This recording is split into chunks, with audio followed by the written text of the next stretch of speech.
فہم قرآن کی کنجی۔ قرآن کریم رہتی دنیا تک کتاب ہدایت ہے۔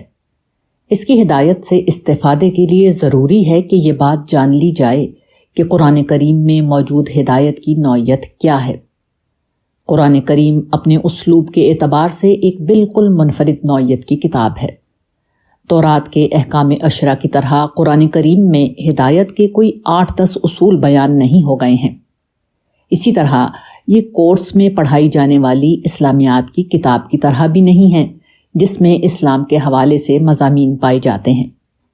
یہ کسی عالم کی تحریر کردہ کسی علمی کتاب کی طرح بھی نہیں ہے جس میں ایک ترتیب سے اسلامی عقائد و عبادات پر بحث کر کے ان کی حقانیت ثابت کی جاتی ہے۔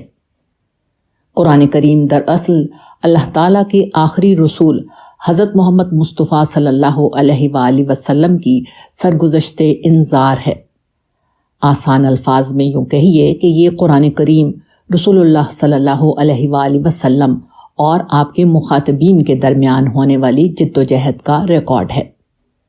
صورتحال یہ تھی کہ مکہ مکرمہ میں اللہ تعالیٰ نے اپنا کلام رسول اللہ صلی اللہ علیہ وآلہ وسلم پر نازل فرمایا۔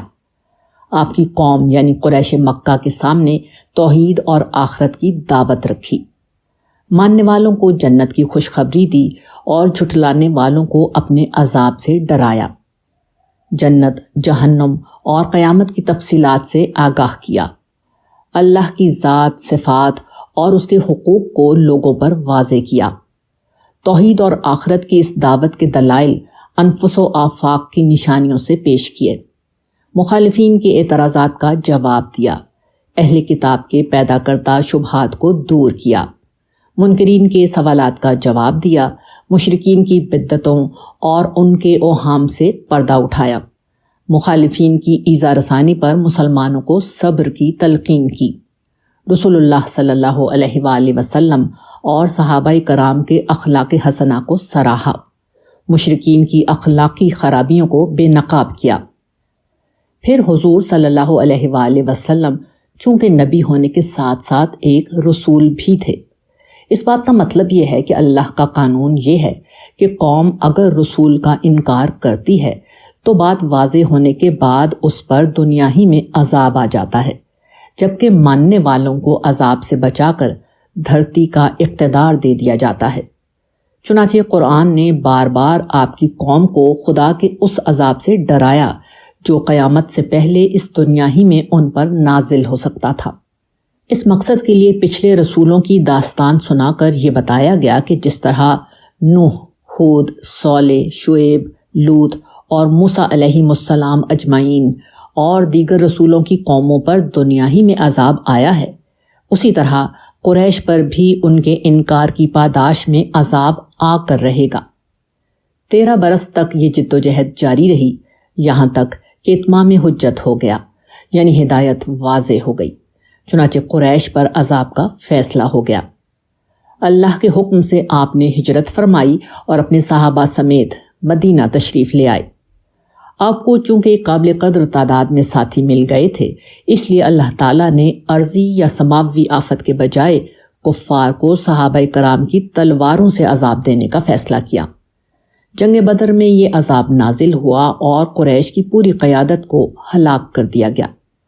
اس طرح رسولوں سے متعلق اللہ تعالیٰ کے قانون کا یہ حصہ نافذ ہو گیا کہ جس میں کفار کو دنیا ہی میں عذاب دیا جاتا ہے۔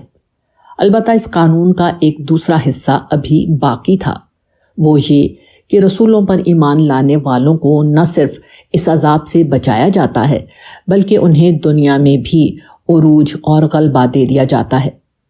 چنانچہ مدینہ میں آنے کے بعد صحابہ کرام کے بارے میں اللہ تعالیٰ کے اس فیصلے کا ظہور شروع ہوا اور صرف 8 سال بعد حرم پاک سمیت پوری سرزمین عرب پر رسول کریم صلی اللہ علیہ وآلہ وسلم کے ماننے والوں کا غلبہ ہو گیا۔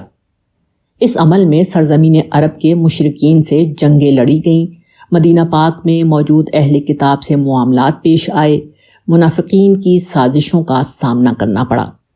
قرآن پاک ان سب پر تبصرے کرتا ہے، قدم قدم پر رسول کریم صلی اللہ علیہ وآلہ وسلم اور صحابہ کرام کی رہنمائی کرتا ہے اور سب سے بڑھ کر مسلمانوں کے تزکیے کے لیے شریعت دینا شروع کرتا ہے، یہاں تک کہ دین کی تکمیل ہو جاتی ہے۔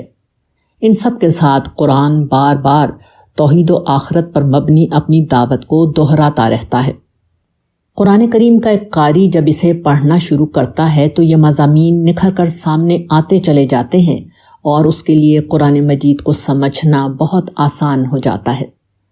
البتہ ایک اور اہم بات ہے جسے سمجھ لینا ضروری ہے، وہ یہ کہ قرآن کریم کے جن مضامین کی تفصیل ہم نے اوپر بیان کی ہے اس کو دو بڑے حصوں میں تقسیم کیا جا سکتا ہے۔ اول، قرآن کریم کی ایمان اور عمل صالح پر مبنی دعوت اور اس کی تفصیلات۔ دوسرے، رسول پاک صلی اللہ علیہ وآلہ وسلم کا اپنی قوم پر اتمام حجت، اس کے مباحث اور اس کے نتیجے میں آنے والا عذاب۔ یہ دونوں چیزیں قرآن پاک میں بالکل ساتھ ساتھ بیان ہوئی ہیں اور ایسا ہونا ناگزیر بھی تھا، اس لیے کہ ایمان اور عمل صالح کی ابدی دعوت جن لوگوں کو دی جا رہی تھی وہی رسول کریم صلی اللہ علیہ وآلہ وسلم کے اولین مخاطبین بھی تھے۔ لیکن یہ بات جب ایک عام قاری پر واضح نہیں ہوتی تو قرآن پڑھتے ہوئے بہت سے سوالات اس کے ذہن میں پیدا ہوتے اور بہت سی غلط فہمیاں اسے لاحق ہو جاتی ہیں۔